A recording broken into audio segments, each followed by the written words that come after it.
As long as Khabib Nurmagomedov is alive and breathing, I can't consider anyone else in the lightweight division to be the 155-pound champ. And listen, that's no disrespect to Poirier, Chandler, or even my guy, Charlie Olives. Any one of those guys that I just named on any given day could be the world champ. The only issue is Khabib is still alive. He's still around. He's still kicking. Now let's think about this. What makes a guy like Khabib Nurmagomedov so great? For starters, his wrestling acumen is second to none, particularly against the cage. His constant level changes allow him to disrupt his opponent's offensive rhythms, keeping them in a defensive cycle. His upright stance makes him unassuming, which typically causes his opponents to go into this overzealous mode where they overcommit to punches and kicks. And probably his two biggest assets are his ability to close the distance lightning fast and his masterful approach to off-balancing. Khabib has in many ways done what all the great wrestlers have done before him, from Mark Kerr to Mark Coleman to Matt Hughes, and even more similarly, Randy Couture. Much like Khabib, Couture would slip punches and dirty boxes away into the upper body position against the cage. From there, Randy would lean and wear on you in ways that aren't perceptible to the TV audience. His use of cage wrestling was truly revolutionary for its time. But what Khabib does is different. It's unlike Couture in so many ways. See, Couture came from primarily a Greco-Roman background, but Khabib favors more of a freestyle approach, attacking his opponents with single legs and occasional doubles. All great wrestlers understand the importance of kazushi, or off-balancing, but no one has done it close to as well as Khabib. It's subtle, man. He pulls you one way, sweeps you the other. He forces back exposure, and when he gets you there, he keeps you in a defensive cycle. It's like a horrendous nightmare where you're in quicksand, but on your back is Khabib.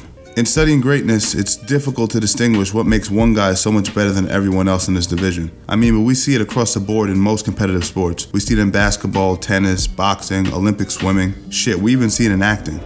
You think you can do this to me? You motherfuckers will be playing basketball in Pelican Bay when I get finished with you. Shoe program, nigga.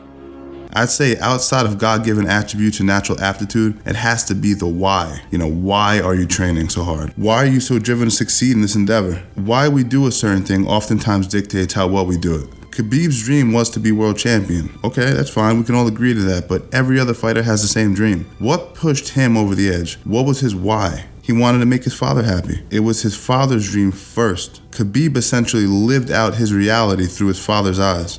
That powerful driving force pushed Khabib to work longer and harder than any of his opponents, and that hard work compounds over time. There's nothing Khabib wouldn't do if his father asked. Everything from extra ground and pound drills to swimming upstream in a river like some sort of Dagestani salmon.